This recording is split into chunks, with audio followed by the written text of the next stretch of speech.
നമസ്കാരം, ടുഡേ ന്യൂസിലേക്ക് സ്വാഗതം. പെരിന്തൽമണ്ണ അബേറ്റ് കണ്ണാശുപത്രിയും ഒപ്റ്റോമെട്രി വിദ്യാർത്ഥികളും വിപുലമായ ഗ്ലോക്കോമ വാരാചരണത്തിന് തുടക്കം കുറിച്ചു. ഗ്ലോക്കോമ എന്ന അസുഖത്തിന്റെ അപകടവും അവ ചെറുക്കാനുള്ള പോംവഴിയും ആളുകളിലേക്ക് എത്തിക്കുക എന്ന ഉദ്ദേശത്തോടെയാണ് വിദ്യാർത്ഥികൾ ഗ്ലോക്കോമ വാരാചരണം നടത്തിയത്.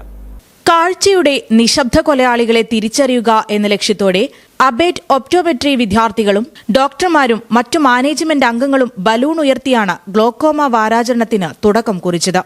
വാരാചരണത്തോടനുബന്ധിച്ച് പെരിന്തൽമണ്ണ ജംഗ്ഷൻ മുതൽ അബേറ്റ് കണ്ണാശുപത്രി വരെ റാലി സംഘടിപ്പിച്ചു.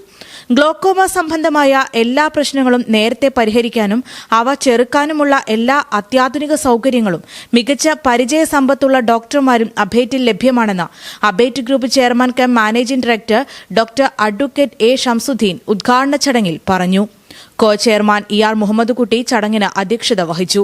കാഴ്ചയെ മെല്ലെ കവരുന്ന ഗ്ലോക്കോമ എന്ന അസുഖം കൃത്യമായ പരിശോധനയിലൂടെ കണ്ടെത്താമെന്നും അത് നേരത്തെ കണ്ടുപിടിക്കുന്നതോടെ പൂർണ്ണമായ അന്ധത ഒഴിവാക്കാമെന്നും ഗ്ലോക്കോമ വിദഗ്ധൻ ഡോക്ടർ മുഹമ്മദ് ഫഹീം വിദ്യാർത്ഥികൾക്കും പൊതുജനങ്ങൾക്കും ബോധവൽക്കരണം നൽകി.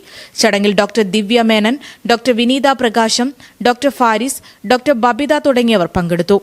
ഒരാഴ്ച നീണ്ടുനിൽക്കുന്ന ഗ്ലോക്കോമ ബോധവൽക്കരണ വാരത്തിൽ വിവിധ പരിപാടികളാണ് ഒപ്റ്റോമെട്രി വിദ്യാർത്ഥികളും ഡോക്ടർമാരും മാനേജ്മെന്റും നടത്താൻ ഉദ്ദേശിച്ചിട്ടുള്ളത്. അബേറ്റിന്റെ കോഴിക്കോട്, കണ്ണൂർ ബ്രാഞ്ചുകളിലും വിവിധ പരിപാടികളോടെ വാരാഘോഷത്തിന് തുടക്കം കുറിച്ചിട്ടുണ്ട്. Today news, Perinthalmanna.